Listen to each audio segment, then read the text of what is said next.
Passionné de vallée de course au large, bonjour. Et bienvenue dans ce nouvel épisode d'Actu Large, l'émission où je résume l'actualité de la course au large tous les, normalement samedi à 18h, mais aujourd'hui exceptionnellement, ce dimanche à 18h.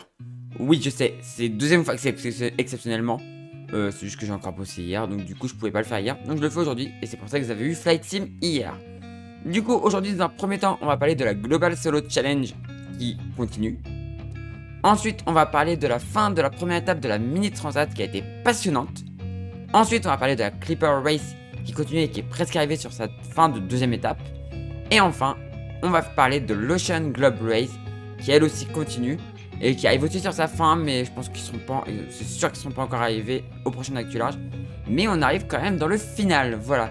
Du coup, je vous rappelle que si vous voulez rien louper des prochaines vidéos, n'hésitez pas à vous abonner et à activer la petite cloche de notification. Et si vous voulez me retrouver en live sur Twitch, je suis en live tous les jours sauf les indiqués dans le planning qui est en post communauté sur YouTube ou sur mon Discord. Le lien du Discord est dans la description de la vidéo et le lien de la chaîne Twitch est aussi en description de la vidéo. Et du coup, on commence tout de suite avec la Global Solo Challenge. On commence cet actu large par la Global Solo Challenge qui continue. Et alors, il n'y a pas eu de nouveau départ, mais on va voir ce qui s'est passé du coup depuis lundi.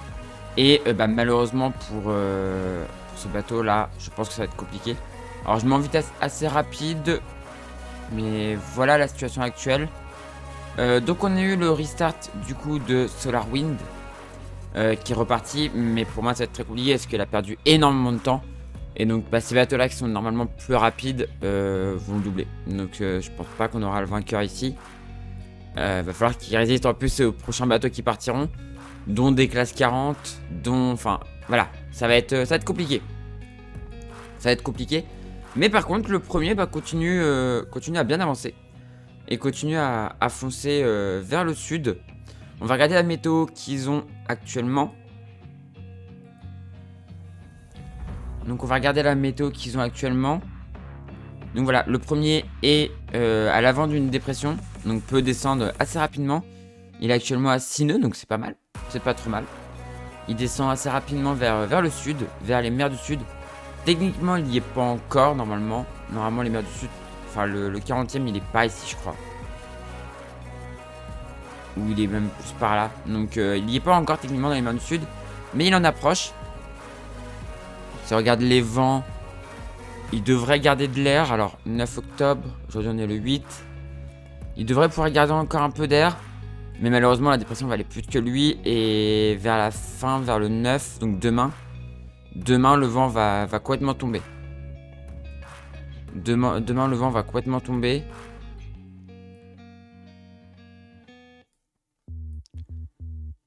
On voit la dépression, une autre dépression qui arrive derrière. Donc, il va y avoir le vent qui va tomber. Mais après, le 11 octobre, il y a une autre dépression qui arrive. Et qui, là, du coup, devrait l'aider à aller vers le cap de Bonne-Espérance. Donc il faut qu'il descende très vite vers le sud pour aller chercher la limite des glaces et céder de cette dépression pour continuer à avancer. Même s'il est là, en fait, il pourra céder avec l'avant de la dépression pour continuer à descendre et aller chercher la limite des glaces qui, je pense, va suivre pendant un long moment. Après, on voit que le 13 octobre, le vent est plutôt de secteur nord-ouest. Donc ce sera, s'il est au bord de la limite des glaces, ça sera la limite des glaces tout le temps. Ligne droite en bordure de la limite des glaces. Par contre, si le 16 octobre, il a pas réussi à passer ici, il va se retrouver auprès. Et c'est là que ça va commencer il va commencer à subir les dépressions. Alors surtout en fait sur la partie atlantique. Après, ça sera normalement mieux, mais sur la partie atlantique, ouais, il y a moyen qu'ils subissent un peu les dépressions. Mais le 17 octobre, on voit que directement, la dépression a assez plongé pour plus qu'il ait à subir. Donc ça va être... Là, je pense que ça va être de la descente et ensuite longer la zone des glaces. Peut-être un peu de près et après de nouveau du portant. Et une fois qu'il sera dans l'océan Indien, normalement ce sera un peu plus... pas plus cool, mais la zone des... Il sera souvent dans les zones de portant, quoi, des dépressions. Même si on peut encore avoir des dépressions qui descendent d'ici. Comme on en voit une ici, là, par exemple. Mais en tout cas, voilà, on aura le premier dans les mers du Sud la semaine prochaine. Enfin, cette semaine, on verra le premier bateau dans les mers du Sud, donc ce sera plutôt cool. Si on va voir derrière... non, c'est pas ça que je vais faire. Si on va voir derrière, du coup... on va voir pour lui, là. Donc on voit que c'est un restart dans pas beaucoup de vent. Mais ça va en vrai quand même. C'est mou mais ça va quand même. On voit que là il y a un enroulement ici là. Qui est en train de se former. Donc malheureusement, prêt pour aller dans le poteau noir. Alors peut-être du coup qu'il aura un passage relativement simple dans le poteau noir. On voit le 10 octobre. Peut-être qu'il aura un passage relativement simple dans le poteau noir. Enfin, avec du vent, mais orienté un peu bizarrement quoi. Il sera peut-être obligé de tirer des bords dans le poteau noir quoi. Et par contre on voit que dès que la dépression, je pense que c'est une petite dépression, une petite tempête tropicale peut-être qui va de partir. Et qui part du poteau noir, c'est pas commun. Normalement elle part plutôt d'ici, du Cap Vert et à Foussa. Et là qui part du poteau noir, enfin j'en vois pas souvent. C'est un peu plus rare, j'ai l'impression. Après j'ai peut-être pas assez regardé mais c'est un peu plus rare. Et du coup je pense qu'il faut qu'il cède de cette dépression là pour passer dans le poteau noir. Parce que ça semble lui ouvrir une petite porte. Ça peut lui ouvrir une petite porte. Donc il faudrait qu'il passe par ici je pense pour essayer de passer. Et jouer en fait avec cette dépression au maximum. Parce qu'on voit que derrière ça se referme tout de suite. Derrière ça se referme tout de suite. Donc ouais, il faut jouer avec cette dépression. Et ça lui permettra de plonger et ensuite de choper les alizés. Les alizés dans l'hémisphère sud qui ont l'air d'être à peu près constantes. On voit qu'après même le 16 octobre c'est toujours fermé ici. Enfin c'est très faible ici. Par contre ici il y a du vent. Donc l'alizé ça devrait bien le faire. L'alizé ça devrait bien le faire. Et ensuite descente en ligne droite. Ouais ça devrait être... il devrait quand même pouvoir peut-être garder un petit peu son avance. Sachant que derrière ça a pas l'air simple du tout pour ceux de derrière aussi. On voit qu'il y a déjà un gros écart entre le souffle de la mer et Mowgli. Il y a déjà des gros écarts. Si on regarde là, on va regarder en général pour la descente des alizés pour ces deux là. On voit que ouais, non ça va. Le souffle de la mer risque de prendre encore plus de retard parce qu'il y a des zones de molle. Alors que lui là va pouvoir aller chercher peut-être une zone ici et après plonger quoi. Aller chercher le vent ici et après plonger. Voilà, lui il devrait pouvoir garder un peu d'air. Alors que lui il y a des grosses zones de molle devant lui quoi. Après le 11 octobre ça s'ouvre un peu. Mais c'est toujours assez ouvert pour lui quoi. Donc ouais il va y avoir de l'écart. Lui il va falloir qu'il fasse ça et après qu'il vienne chercher ça. Et lui il faut qu'il aille au large pour essayer d'aller chercher de l'air et essayer d'éviter la zone de molle qui va s'installer là quoi.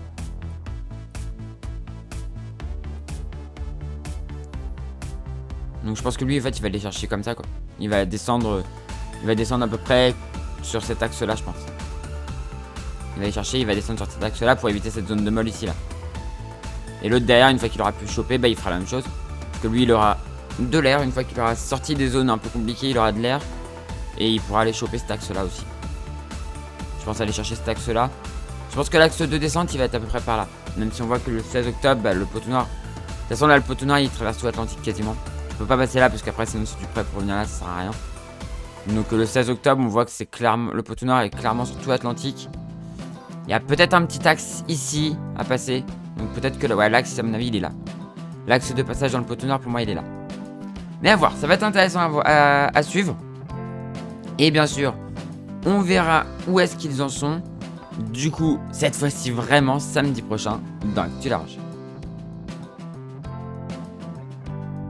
Mais quelle belle fin de course. Quelle belle fin de course qu'on a eu avec... Enfin de première étape qu'on a eu avec cette mini transat. On va regarder du coup ce qui s'est passé. Alors on s'était laissé, ils étaient dans la molle. Mais on avait vu clairement que le vent allait re-rentrer. Et c'est clairement ce qui s'est passé hein. C'est clairement ce qui s'est passé, on va mettre toi c'était ça. C'est clairement ce qui s'est passé, on voit en série là la bataille à l'avant. Il y a deux options en fait qui se sont bien dessinées, comme je l'avais un petit peu vu. Des bateaux qui sont partis à l'est, des bateaux à l'ouest. On regarde en proto, c'est la même chose. Des bateaux à l'est, des bateaux à l'ouest. Moi j'aurais plutôt été option ouest, clairement. J'aurais plutôt été option ouest. Mais en proto, on peut voir que ça a fini assez serré. Mais du coup, c'est l'option est qui a gagné avec ce recalage. Et donc, on va voir l'arrivée du coup du premier. Et on voit que ça tamponne à l'arrivée. Et voilà l'arrivée. Et c'est très serré. Hein. C'est très très serré, regardez. 9h18, 9h28. On aurait pu penser que ça allait être un gros écart. Parce que d'ailleurs, CLS Informatique avait une belle avance. Et ils avaient doublé et c'est Zoukla qui a gagné en proto. Et en série, c'est à ce moment-là, on n'a pas encore l'arrivée. Mais c'est arrivé pas très loin derrière, 2 heures derrière, à 11h30 pour le premier. Et donc là, on voit l'arrivée de tout le monde. Donc en proto, c'est pareil, ça arrive. Malheureusement, on a eu un abandon. Enfin, on a eu un gros abandon. Sur un bateau, on a eu la perte de... Enfin, pas la perte de la quille, mais il y a eu un... Alors, je veux pas... Ah, il est là, je crois. Ouais, il est là. 30 jours de mer pour nos héros. Alpha Diakit, qui a eu un problème avec sa quille et qui, du coup, a dû être récupéré. Parce qu'il y avait un risque de chavirage. Donc, du coup, il a abandonné. Et on a eu un autre abandon ici, le 958. Asturinko Urban Corail. Alors j'ai pas vu ce qu'il avait eu lui, mais voilà, abandon aussi. Mais lui du coup il a perdu le système, enfin il a cassé son puits de quille en fait. Grosso modo, pour faire simple, il a cassé le puits de quille. Et donc du coup il pouvait pas continuer. Et il a été récupéré par un cargo. Et donc le bateau est abandonné en mer. Malheureusement.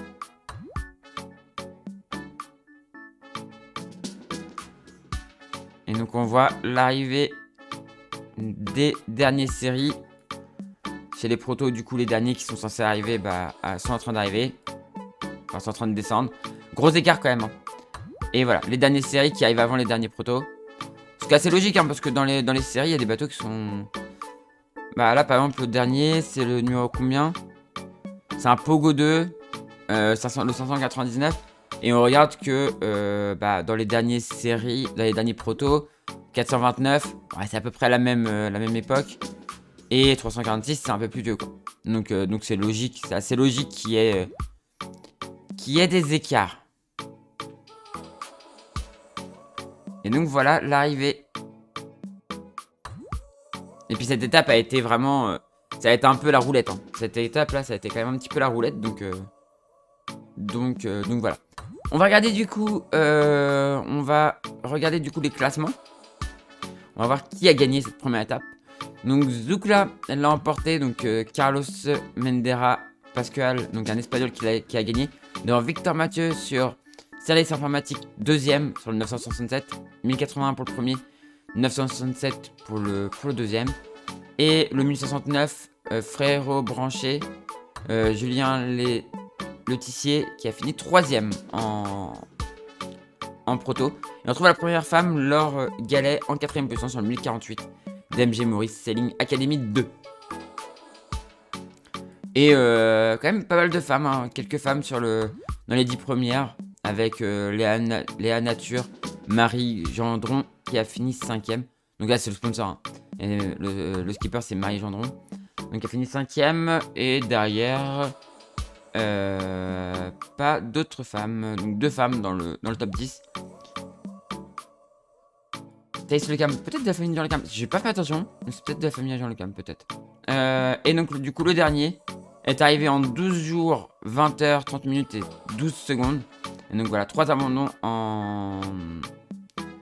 C'est vrai qu'on n'avait pas parlé de DMJ Mori, Sailing Academy 1, Frédéric Sampei, un japonais qui a abandonné aussi. Donc 3 abandons en proto. Et donc le dernier en 12 jours, 20 h 30 minutes et 12 secondes, quand le premier a mis 9 jours, 19 h 40 minutes et 38 secondes. Il y a quand même des gros écarts. Sachant que c'est une course qui se joue au temps. Donc du coup c'est le temps cumulé normalement des 2 étapes qui fait le gagnant. Donc ça va être du temps à rattraper. Chez les séries, c'est Michael Guindebien qui l'emporte. Je sais pas comment on dit en belge, donc du coup je le dis comme ça. Donc sur Bariek Marine Axenium qui l'emporte. Devant Justin Barada, le 1056. Donc 921, 1056. Donc là c'est un Pogo 3 qui l'a emporté. Hein. Je m'y attendais pas. Et franchement, Après, les conditions n'étaient pas forcément... C'était, comme j'ai dit, hein, c'était un peu en mode roulette russe. Donc, du coup, c'est... Je vais pas dire que c'est de la chance, parce que c'est quand même beau. Il a fait une très belle course. Mais voilà, il n'y a pas que le bateau qui a parlé. Je pense que c'est la deuxième étape, s'il y a des conditions à peu près normales. Je pense que les scos vont s'envoler. Clairement, je pense que les scos vont s'envoler. Donc, Justin Garada, donc deuxième. Sur le 1056 d'Agustek. Et le 1009, en troisième position, des extraordinaires, Titon Guy Vigé.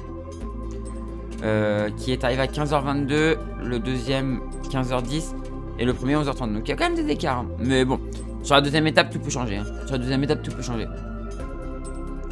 Où est-ce que se trouve la première femme? Malheureusement, on n'a pas de femme dans le top 10. Grégoire Cheron, Félix.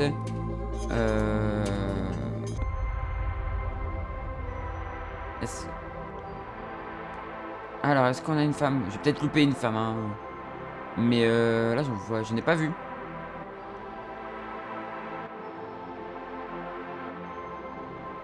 Ah bah, Sacha Lagnès. Qui est 28ème. Alors, je sais pas si elle est vraiment la première femme. Mais voilà. Une skipper que je suis sur les réseaux. Et donc, du coup, le dernier... C'est Le Don du Sang, Olivier Le Goff, dernier. Et donc tous les séries ont fini, ça c'est cool. C'est plutôt cool. Après les conditions n'étaient pas méchantes, donc ça va. Donc Le Don du Sang, le 599 qui a fini dernier. Donc un Pogo 2 en 12 jours, 5 heures, 38 minutes et 28 secondes. Quand le premier a fini en 9 jours, 21 heures et 52 minutes et 35 secondes. Donc aussi des écarts en série. Mais de toute façon sur la deuxième étape, tout peut se jouer. Ils peuvent pas trop se surveiller sur la deuxième étape parce qu'il y a souvent des belles options souvent. Il y a des écarts, donc c'est très dur de surveiller la concurrence. Très dur de vraiment savoir où est-ce qu'ils sont. Donc sur la mini, tout peut basculer. Même si je pense clairement qu'un Pogo 2 pourrait pas l'emporter. Hein. C'est pas assez rapide. Mais à l'avant, tout peut encore se jouer. Et bien évidemment, on suivra la deuxième étape qui partira du coup fin octobre. Dans Actu Large. On continue cet Actu Large par la Clipper Round the World. Le tour du monde du coup en équipage avec des équipiers amateurs. Et donc on s'était laissé la dernière fois où on avait un bateau qui était en mode fantôme. Donc voilà, on a eu le passage du coup de ces bateaux là. Mais du coup, est-ce que c'est l'autre bateau? Alors j'ai pas eu l'info du coup savoir si c'est... Yacht Club Punta del Este qui avait passé en tête. Vu sa position, je pense que oui. Vu sa position là, je pense que oui. Alors finalement, ce mode fantôme ne lui a pas permis de faire un écart. Mais bon. Comme prévu, la descente le long des côtes. On reste assez proche des côtes du Brésil.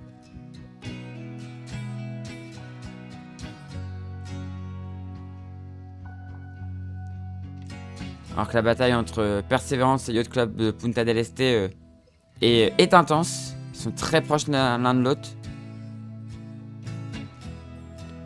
On va arriver du côté de Rio de Janeiro. Dans un passage avec du vent, là il y a de l'air. À ce moment-là, il y avait de l'air.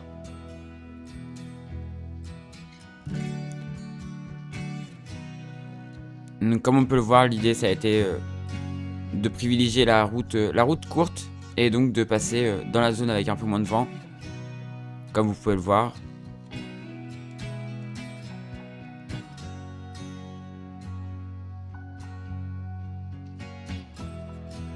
Voilà, la zone avec un peu moins de vent, donc du coup ça tamponne, donc il y a des écarts. Un bateau qui est passé, donc celui qui était deuxième, qui est passé du coup en mode, comme on va pouvoir le voir, Persévérance, qui est en mode fantôme. Et voilà la situation actuelle. Donc Persévérance est en mode fantôme. Donc il est peut-être deuxième, peut-être plus loin, on sait pas. En tout cas c'est Yacht Club Punta del Este qui est en tête. Ou peut-être Persévérance, on sait pas. PSP Logistique derrière. Dartoulid en 3ème, peut-être 4ème. Washington DC. Ensuite, on a Zunai, Our East and Ocean, UNICEF, Kinjao 8ème. Ben Kezela, derrière. Halong Bay, Vietnam, encore derrière. Et voilà. Et Persévérance, du coup, on sait pas où est-ce qu'il est. Vu qu'il est en mode fantôme. On va regarder la météo pour les prochains jours. Là, on voit que derrière, il y en a qui doivent encore passer la zone avec moins de vent. Et ceux de devant sont déjà dans du vent. Donc, on va regarder la météo pour les prochains jours. Hop, donc ils sont à peu près ici. Alors, les premiers sont à peu près ici. Et ceux de derrière, ils sont à peu près par ici. Donc, la météo, c'est que le vent a l'air de rester présent ici. Mais de toute façon, il y a quand même une zone qui fait barrage là vers l'arrivée qui se trouve là. Donc derrière, il faut quand même qu'ils franchissent la zone avec moins de vent. Et ceux qui sont devant vont pouvoir continuer à bonne vitesse vers le sud. Puisque le vent reste. La zone de molle s'évapore un peu derrière. Donc ça va être bien pour ceux de derrière. Avant de revenir. Et par contre, il y a toujours un barrage devant Punta del Este.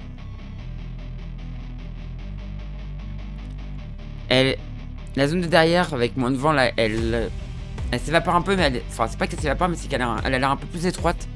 Elle a l'air de plus en plus étroite, donc du coup, c'est plus facile de la traverser. Et de ressortir. Le vent reste présent, même s'il bascule un petit peu au secteur sud avec une dépression qui est en train de partir là. Donc il bascule un peu plus au secteur sud, donc ça va être plus compliqué d'avancer vers Punta del Este. Et de toute façon, il y a une belle zone de molle avant Punta del Este. Donc ouais, la course n'est pas encore jouée. Hein. Clairement, là, ceux de derrière vont pouvoir rentrer dans la zone. Et après, bah derrière, ça va être de la grosse molle. Par ici, ça va être de la grosse molle pour l'instant. Ah non, ça s'ouvre mardi, ça s'ouvre à la côte. Donc je pense que ça va aller jouer à la côte. Ouais, non, ça s'ouvre à partir de mardi. Ça va peut-être resserrer un petit peu, mais je pense quand même que les premiers pourront rester devant, quoi. Donc je pense que ça va jouer à la côte et au portant et finir au portant jusque Punta del Este. Et en plus le vent forcit par la suite. La zone de molle se décalant vers l'est. Le vent forcit. On va même avoir du vent assez fort. Donc une fin de course qui va être assez rapide normalement. Une fin de course qui va être assez rapide. Avec de l'air. Alors on voit une petite zone avec un peu moins d'air ici là, mais normalement il y aura de l'air. Sauf s'ils n'ont pas réussi à passer là. Et du coup là il y aura une nouvelle petite zone avec moins de vent. Qui en fait est la résultante d'une dépression qui se trouve ici. Et là vous avez une jonction. Et par contre après c'est du sud. Donc si mercredi ils sont pas arrivés, ils vont finir au près au sud. Ils vont finir au près quoi. Les bateaux qui seront pas arrivés mercredi finiront au près. Donc je suis pas sûr qu'il y ait des bateaux arrivés mercredi. Donc bah ça finira au près. Donc finalement pas si rapide que ça.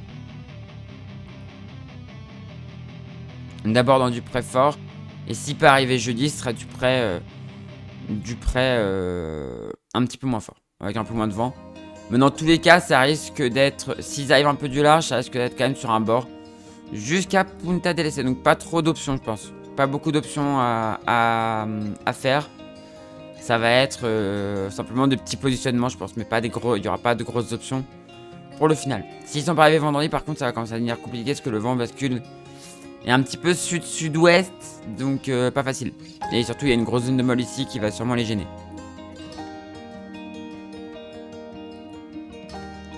Ouais, faudrait être arrivé avant vendredi, je pense. Ouais, il faut être arrivé avant vendredi. Surtout qu'après, voilà, ça redevient mou. Donc bah là, on arrive à la fin de ce que je peux voir. Donc ouais. Si arriver avant mercredi, ça devrait pouvoir se finir sur un bord, même au près. En arrivant du large, ça pourrait se faire. Si arriver après, il risque d'y avoir des bords à tirer. Donc ça peut peut-être ouvrir un peu le jeu. Et surtout après, il y a une nouvelle zone de molle qui se réinstalle. Donc ça risque d'être quand même assez intéressant. Je mettrais quand même une petite pièce sur Yacht Club de Punta del Este pour une victoire à domicile, ça serait plutôt cool. Mais ne pas sous-estimer Persévérance, voilà. Pour moi ça va jouer entre ces deux-là. Mais on verra. Bah, en tout cas, on verra comment ça s'est passé. Et bah, on verra peut-être les arrivées. Du coup, samedi prochain, dans Actu Large. on finit cette actu large par l'Ocean Globe Race qui continue. Et on va voir du coup ce qui s'est passé cette semaine. Alors, il y a des options, vraiment, je comprends pas. Mais il y a des options, je comprends pas. Ça a jamais marché, mais ils tentent quand même. Les deux bateaux là, ils font une option, ça a jamais marché dans l'histoire de la course au large. Enfin, jamais marché dans l'histoire de la course au large. En vrai, je sais pas. Mais sûr, ça marche jamais. Et ils tentent quand même. On croirait des joueurs de Virtua Regatta qui tentent le coup de passer à l'est alors que ça passe jamais quoi. Je comprends pas. J'ai un peu de mal à comprendre là, mais bon. A voir, hein. Si ça se trouve, ça se trouve je critique, mais ça se trouve ça va le faire. Hein. Mais voilà, du coup, la situation actuelle. Voilà la situation actuelle. Donc, Outlaw et Evrika qui sont partis à l'est. Donc, un Swan 65 Ketch et Outlaw en Baltic 55 sont partis à l'est. Pendwick 6 toujours en tête, bien évidemment. Devant Spirit of Helsinki, pardon. Translated 9 Maiden. Ensuite on retrouve l'esprit d'équipe. La bataille avec Triana. Mais qui sont pas dans la même classe. Hein. Là on a deux leaders. Là on a un autre leader de classe. Neptune qui est devant Galliana with Secure. Ensuite on a White Shadow, Terna et Explorer. Explorer qui fait une route très à l'ouest. Est-ce qu'il aurait pas un problème? Il va faire escale au Brésil, je sais pas. Et Goodspeed, Goodspeed pardon, qui est dernier du coup et qui est un des derniers bateaux, je pense, dans l'hémisphère. Qui est le dernier bateau dans l'hémisphère nord normalement. Normalement, il n'y a plus d'autres bateaux dans l'hémisphère nord. Je crois que l'équateur il est pas là. C'est dommage qu'on puisse pas voir sur ces cartes là, on voit pas l'équateur. Mais si, on peut les voir. Je suis con. Oui, non. Du coup, il y a encore Evrika, Explorer et Goodspeed qui sont dans l'hémisphère nord. Et tout le reste dans l'hémisphère sud. Donc, il y a encore 3 bateaux dans l'hémisphère nord. Mais Evrika va passer dans les prochaines heures. Et donc, on a ici un bateau. Donc, Pendwick qui se trouve par 30 sud. Plus de 30 sud maintenant. Et les 40e, ils sont là en fait. Voilà, les 40e, ils sont juste là. On va regarder la météo pour les prochains jours. Donc on voit que Pendwick il est dans le haut d'une dépression, donc du coup il peut bombarder. Actuellement, il a la vitesse de 9 nœuds 7, ce qui est pas mal. Derrière, l'esprit d'Helsinki est à 8 nœuds 6, donc il va moins vite. Et 8 nœuds 5 pour Translate 9. Et là 7 nœuds 7, donc ça va moins vite derrière. On va regarder du coup la météo pour les prochains jours pour ce petit groupe là. Mais on le sait déjà, ça va tomber. Pendwick va pouvoir creuser en gardant plus devant, alors que derrière ça va se refermer malheureusement pour les autres. Je pense que Pendwick va pouvoir s'engouffrer dans ce couloir devant, alors que derrière ça va être beaucoup plus compliqué. Mais après on a la dépression qui arrive. Qui va pouvoir concerner, je pense, aussi ces bateaux là, le 10 octobre. Et qui du coup devrait peut-être resserrer un peu la flotte. Parce que derrière ça risque de tamponner, donc ça peut resserrer un peu la flotte, à voir. On voit que devant là il n'y a pas d'air. Donc possiblement on peut avoir un resserrement de la flotte entre ces 3 bateaux là. Ça pourrait être sympa. Le 11 octobre. Mais il faut vraiment avoir réussi à passer au sud pour choper la dépression et pouvoir revenir quoi.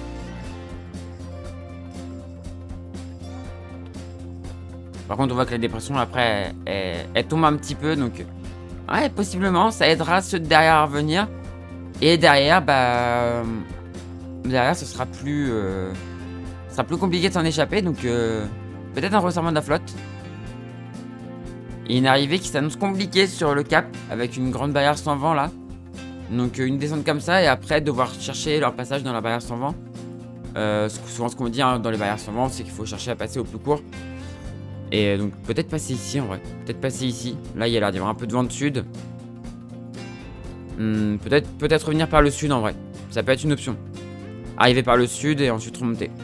Ça peut être une option. On va regarder dans les bateaux de derrière. Donc les bateaux qui sont dans les alizés. Grosso modo, alors les alizés sont assez fortes. Enfin c'est pas qu'elles sont fortes, mais elles sont constantes. Donc c'est relativement simple. Je pense que pour eux, franchement, faut aller chercher dans l'ouest. Et eux, bah en fait, ils cherchent. Clairement, ce qu'ils cherchent, c'est aller chercher en fait les alizés. Être auprès dans les alizés ici pour aller directement en fait sur le cap. Pour éviter en fait la période de transition à passer. Mais ça va être que du prêt quoi. Ça va être que du prêt. Et donc ouais, eux, ça va être une ligne droite comme ça. Et aller chercher en fait les dépressions, je pense, par ici quoi. Ils vont aller chercher les dépressions dans l'ouest. Parce que derrière, on voit qu'il n'y a plus trop de vent. Donc chercher les dépressions dans l'ouest ici. Et ensuite prendre les mers du sud. Enfin le début des mers du sud. Pour gagner dans l'est quoi. Ouais, le passage il va se faire ici pour eux. Ils vont venir chercher là et boum. Pour tous les bateaux qui sont derrière, le passage il va se faire ici je pense. Donc, bah, le passage il va se faire par là. En restant assez loin du centre dépressionnaire.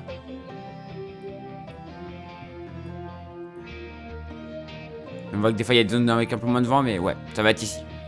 Ils vont venir en fait chercher ici. Ils vont descendre dans les aisés ici et après chercher les... Se mettre dans le couloir des dépressions quoi, tout simplement.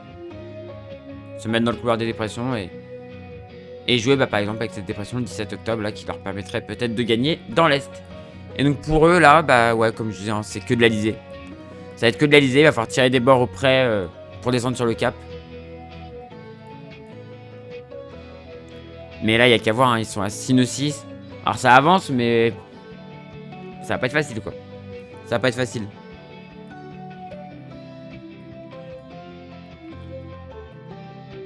Ouais, eux, ça va vraiment être des bords en fait. Il va falloir tirer des bords en restant dans des zones avec du vent. Sachant que là, à la côte, il n'y a pas de vent. Donc je pense qu'ils vont pas tarder peut-être à faire un petit virement de bord ou. Bah, ça va pas être simple. C'est une option qui. Oui, il se complique la vie là, clairement. Il se complique la vie et. C'est pas forcément très performant.